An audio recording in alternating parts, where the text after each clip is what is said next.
The name Asake, meaning one who is cherished, was a cruel gist to those who suffered under her influence. In the heart of Nigeria, nestled between the ancient groves of Iroko trees and the winding paths of the Osan River, lay the village of Ayetoro. The village's name, meaning peaceful land in Yoruba, was an ironic twist of fate, for Ayetoro was nothing but peaceful. The village was infamous across the region, its name whispered in fear and awe, as it was the home of lineage steeped in the dark arts of witchcraft. At the center of the lineage was Asake, a woman whose name had been legendary in Nigerian culture. The name Asake, meaning one who is cherished, was a cruel gist to those who suffered under her influence. Born in the most feared family in Ayetoro, Asake was destined from birth to carry the weight of her ancestors' dark legacy. Asake's mother, Abeni, was the matriarch of the family and the most powerful witch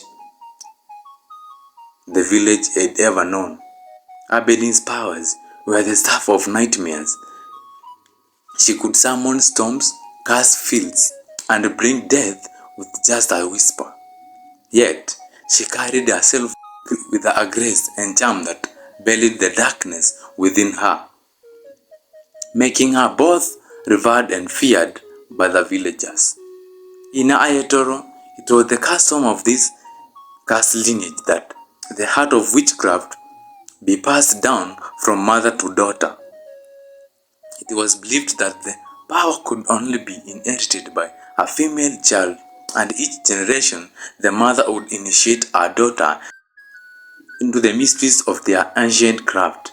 Abeni, being a dutiful mother, began to teach Asake the ways of the ancestors from a very young age. Asake's childhood was filled with rituals and incantations. She learned to commune with spirits, brew potions, and cast spells that could alter the very fabric of reality. As she grew older, her power surpassed even that of her mothers, and the villagers began to fear her more than any before. Her beauty was said to be as captivating as it was dangerous. Her eyes holding a depth that none dared to meet for fear of being drawn into an abyss of despair. The people of Ayetoro suffered greatly under the influence of Asake's family. Crops withered in the fields, children fell ill with strange and incurable maladies, and misfortunes seemed to hang over the village like a dark cloud. The villagers believed that the family's witchcraft was the cause of their suffering, yet they were too afraid to confront them. Even the village elders, who were once wise and brave, cowered in fear whenever Asake's name was mentioned. As Asake grew into her full power, she became the unquestionable leader of her family, and her influence over Ayetoro deepened. It was said that she could control the elements, summon spirits to do her binding, and cast entire bloodlines with a single word. The villagers whispered that she was more than just a witch, that she was a goddess in human form, a being whose powers transcended the earthly realm. But with the great power came great loneliness. Asake, despite her immense abilities, was isolated by the very fear she instilled in others. Her beauty and power set her apart, and while the villagers feared her, they also resented her for the suffering she had brought upon them. She had no friends, no confidants, and no one dared to challenge her reign of terror. One fateful evening, as the sun deepened below the horizon and the sky turned deep shade of indigo, Asake decided to visit the Osan River. The river, with its winding paths and tranquil waters, had always been a place of solace for her. She often went there to clear her mind, to reflect on her life, and to find peace amidst the chaos of her existence. As she walked along the riverbank, the soft rustle of leaves and the distant call of birds were the only sounds that accompanied her. But that evening, something was different. As she approached her usual spot by the river, she noticed a figure standing in the water, his back turned to her. He was tall and broad-shouldered, with an air of calmness that seemed at odds with the world around him.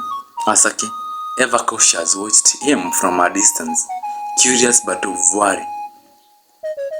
No one from the village would dare come this closer to her, especially at dusk. The man, sensing her presence, slowly turned to face her. His eyes, dark and piercing, met hers, and for the first time in her life, felt something stir within her.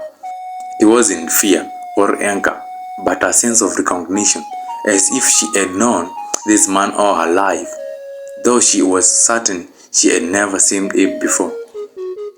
"Who are you?" she asked, her voice betraying its slightest hint of uncertainty. The man smiled, a slow gentle curve of his lips that made Asake's heart skip a beat. "My name is Ademi," he said, his voice as smooth as the river's flow. "I am a traveler, and I have come to Ayatoro seeking peace." Asake frowned, her suspicion returning. "Peace? In a village cursed by my family's power? What kind of peace do you hope to find here?" Ademi stepped out of the water, his movements graceful and deliberate. "The kind of peace that only truth can bring," he replied, his gaze unwavering. "I have heard stories of Ayatoro and of you, Asake, but I do not believe in fear or curses. I believe in the strength of human spirit." His words were like a balm of Asake's troubled soul. She had never met anyone who spoke to her with such confidence, who looked at her without fear or hatred. Ademi's presence was soothing, and despite herself, Asake found that she wanted to know more about the unmated man. Over the following days and weeks, Asake and Ademi spent more time together.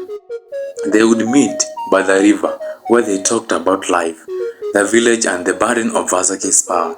Ademi was unlike anyone Asake had ever known. He did not see her as a witch or a curse, but as a woman with struggles, desires, and heart that longed for love. As the bond deepened, Asake found herself drawn to Ademi in ways she had never experienced before. He was strong, wise, and kind, qualities that made him worthy of her respect and admiration. But more than that, he was the first person who saw past her power, who treated her as an equal, and who wasn't afraid of her. Despite the growing affection between them, Asake continued to practice the incantations and rituals her mother had taught her.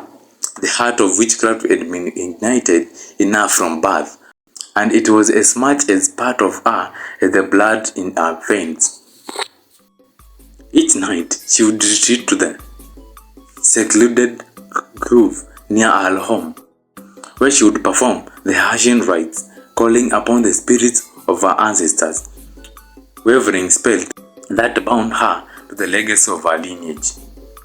Ademi, though aware of her nightly rituals, never questioned her about them. He understood that this was a part of who she was, a responsibility she couldn't simply abandon. However, he often spoke to her about the possibility of change, of using power not for control and dominance, but for healing and protection. One night, as Asake prepared for her rituals, Adeyemi joined her. He stood at the edge of the grove, watching as she lit the candle and drew the symbols in the dirt. As she began to chant, her voice low and melodic, he stepped closer. Asake, he said softly, "Have you ever thought about what your power could do if it were guided by love instead of fear?" Asake paused, her eyes meeting his. "This is the way of my ancestors," she replied. Though there was a tremor in her voice. "It is what I have been taught, what I know." Adeyemi reached out and took her hands, and his touch warm and reassuring.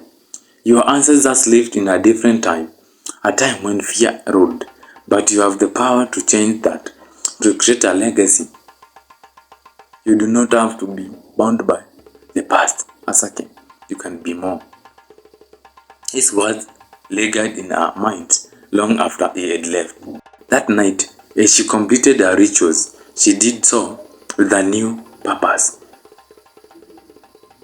The spells she cast were not ones of dominance, but of protection. She asked the spirit to watch over the village, to bring good fortune to his people, and to heal the wounds that had festered for so long. As the weeks turned into months, Asake's power began to shift. The darkness that had once surrounded her rituals gave a wave of lightness, a sense of peace that she had never known. Adeyemi's presence in her life had awakened something within her, something that had been buried beneath layers of fear and resentment. It wasn't long before the villagers began to notice the change. The crops grew richer, and their air felt lighter, and the sense of dread that had hung over Ayetoro for generations began to lift. People spoke of Asake in hushed tones, no, not out of fear, but out of reverence for the woman who had brought them hope. In time, Asake and Adeyemi were married in a ceremony that was both joyous and solemn. The villagers who had once feared her now celebrated her union with the man who had shown them all the power of love and compassion. Adeyemi became Asake's confidant, a partner in life, and together they forged a new path for Ayetoro. Asake continued to practice her craft, but with a newfound purpose. She used her powers to protect her people, to heal the sick, and to ensure that the village flourished. The legacy of fear and suffering that had once defined our family was replaced by one of love and prosperity. And though the shadows of the past still lingered, Asake knew that she was no longer bound by them. With Adeyemi by her side, she had found the strength to rewrite her destiny, to create a future where love, not fear, was the true source of power. As the years passed, Asake continued to wield her powers, guiding the village of Ayetoro towards prosperity. Her reputation as a powerful but benevolent witch grew, and the villagers no longer feared her as they once had. Her marriage to Adeyemi had brought her happiness she never thought possible, and together they had become the pillars of their community. However, despite the peace she had found, Asake could not completely shake the shadows of her past. The rituals and incantations that had been passed down through generations were deeply ingrained in her. Though she had begun using her powers for good, the ancient spells still had a dark allure, tempting her with promises of even greater powers. One night, driven by a desire to protect her village from any potential threat, Asake decided to perform a powerful incantation that she had never attempted before. It was a complex spell, one that required perfect precision and absolute focus. The spell was meant to enhance her abilities, to give her the strength and foresight needed to safeguard her people from any harm. In the stillness of the night, Asake gathered the necessary ingredients and began the ritual. She drew intricate symbols on the ground, chanting the ancient words and called upon the spirits of her ancestors. But as she neared the end of the incantation, something went wrong. A single word, mispronounced in the heart of the moment, uttered the spell's intention. The hair around her ground with energy, and a sudden and overwhelming force surged through her body. In an instant, Asake felt her form begin to change. Her skin thickened, and her senses became heightened in a way that was both terrifying and unfamiliar. When this transformation was complete, she looked down to find that she had turned into a very large rat. Oh! Panic gripped her as she scurried across the floor. Her once grateful movements now reduced to frantic scuttling. She had no idea how to reverse the spell, and the thought of being trapped in this form forever filled her with dread. But more than anything, she feared what Ademi would think if he had found out. The love they shared had been her hunger, and the thought of losing him because of her mistake was unbearable. Determined to keep her transformation a secret, Asake used her powers to revert to her human form before Adeyemi returned. The process was exhausting and painful, but she managed to maintain the illusion of normalcy. Each night, however, the curse would return and she would once again transform into the giant rat. It became a nightly struggle, one she could not explain and could not share. Adeyemi, ever observant, began to notice the changes in Asake. She seemed more distant, more tired, and often heard strange noises coming from her chamber at night. Concerned, he asked her if something was wrong, but Asake dismissed his worries, assuring him that everything was fine. Despite her reassurances, Adeyemi's suspicion grew. One night, unable to shake the feeling that something was amiss, he decided to stay awake and watch her. As the hours passed and Asake believed him to be asleep, she slipped away to perform the ritual that would temporarily return her to human form, but this time Adeyemi followed her. Hidden in the shadows, Adeyemi watched in horror as his beloved wife transformed into the cross creature. He was paralyzed with shock, unable to comprehend what he was seeing. When Asake finally returned to her human form, Adeyemi stepped out of the shadows. His face pale and his eyes wide with disbelief. "Asake," he whispered, his voice trembling, "what have you done?" The fear in his voice cut through her like a knife. She had hoped to keep her secret hidden forever, but now that Adeyemi knew the truth, Asake felt her world begin to crumble. She saw the fear in his eyes, the same fear she had once inspired the villagers, and knew that things could never be the same. "Adeyemi, I didn't mean for this to happen," she pleaded, her voice choked with desperation. "It was a mistake, a curse I cannot break. Please, you must understand. I did this to protect you, to protect our village." But Adeyemi could not reconcile the woman he loved with the creature he had just seen. He took a step back, shaking his head as he tried to process the truth. "Asake, this is madness. We must find a way to undo this." Asake's heart raced as she realized the gravity of her situation. If Adeyemi told anyone about what he had seen, she would be exposed, and the villagers would turn on her once more. The fear that had been buried deep within her resurfaced, and with it came the dark instincts of her lineage. "No one must know, Adeyemi," she said, her voice trembling as she tried to maintain control. "If the villagers find out, they will fear me again. They will destroy everything we've built." Adeyemi looked at her, his eyes filled with a mixture of pity and terror. Asake, I cannot keep this secret. You need help. Before he could finish his sentence, Asake, driven by panic and desperation, acted within thinking. In one swift motion, she reacted out with her powers, and the room was filled with a sudden suffocating darkness. The air became thick with malevolent energy as Asake fear took hold, and in that moment she made a decision she would regret for the rest of her life. With a single incantation, she summoned the dark forces that had been passed down through her lineage, forces that she had vowed never to use again.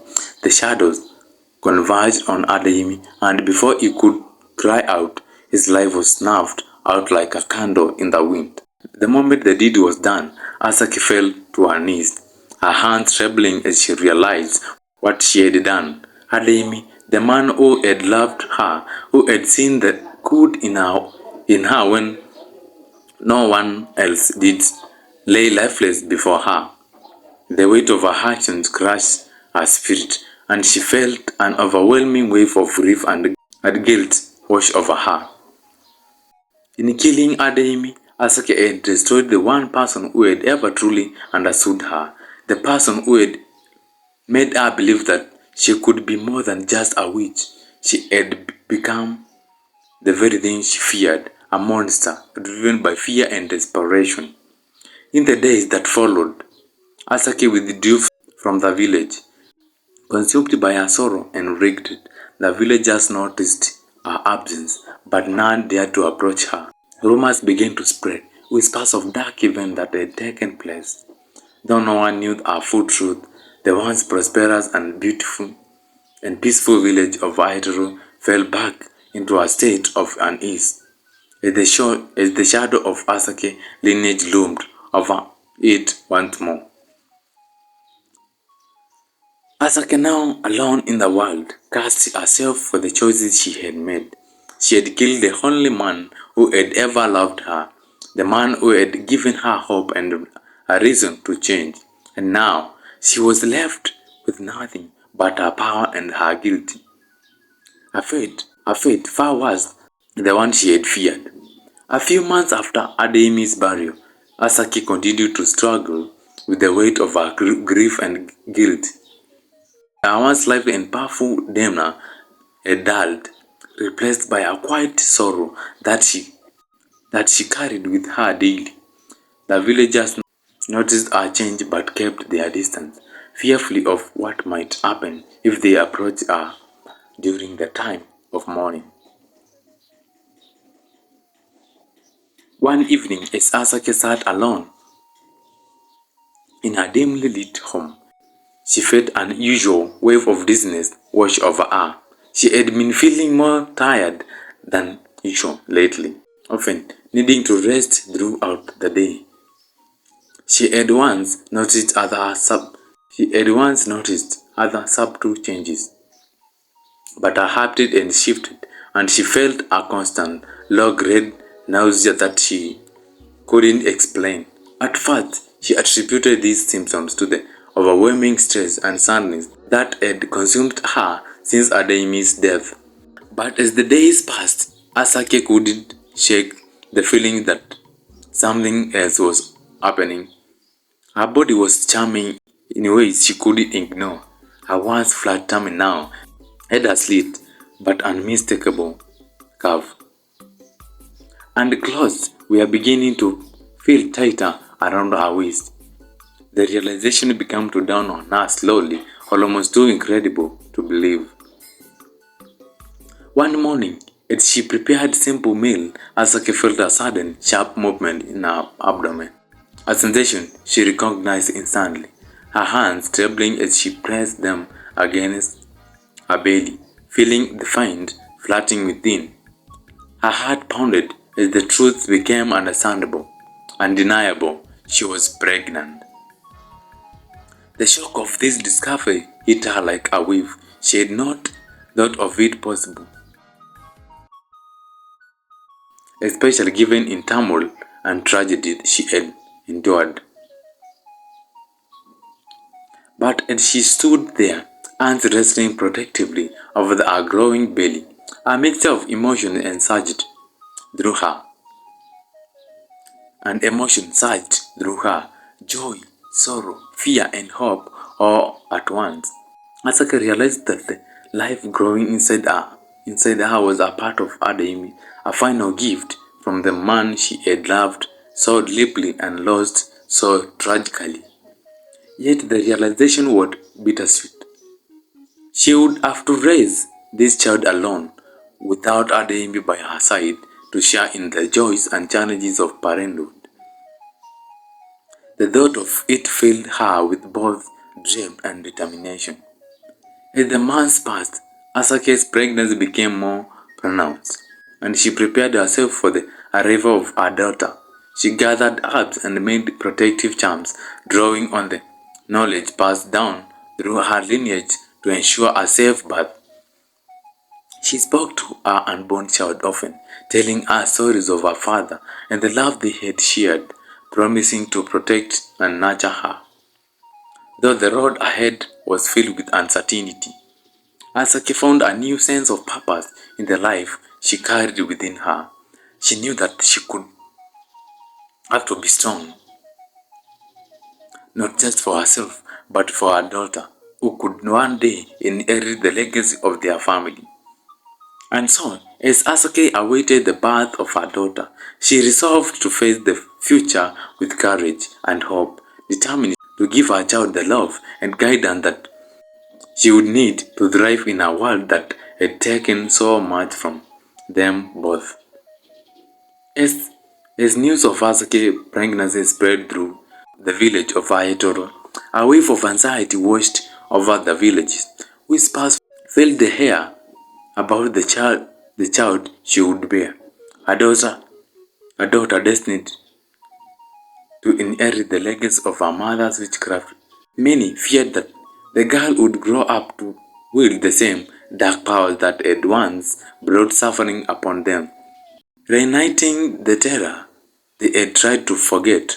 Others worried that the child, being born of a woman marked by tragedy and darkness, would bring misfortune to the village, perpetuating the cycle of fear and resentment that had plagued their community for generations.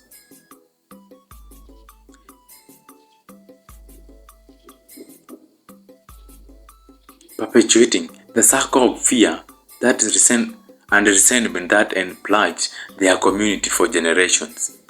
In part 2 of our tale, we will explore the tangled web of their concerns, their apprehensions,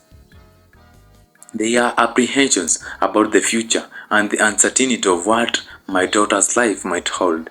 As I listened to their hushed voices, I knew their fears were as much as part of our story as the love that would bind us. I was determined to uncover the truth about our destiny, even as I found against the shadows of my own past. This journey would reveal not only the worries of the villagers, but also the strength and the resilience that would define my daughter, and the legacy we would create together. Thanks for walking along with me. In case you are new here, just consider subscribing into our channel. Let's know what you have learned in the comment section as you wait for part 2. I am your one and only MC Robbie and the King of Good Vibes.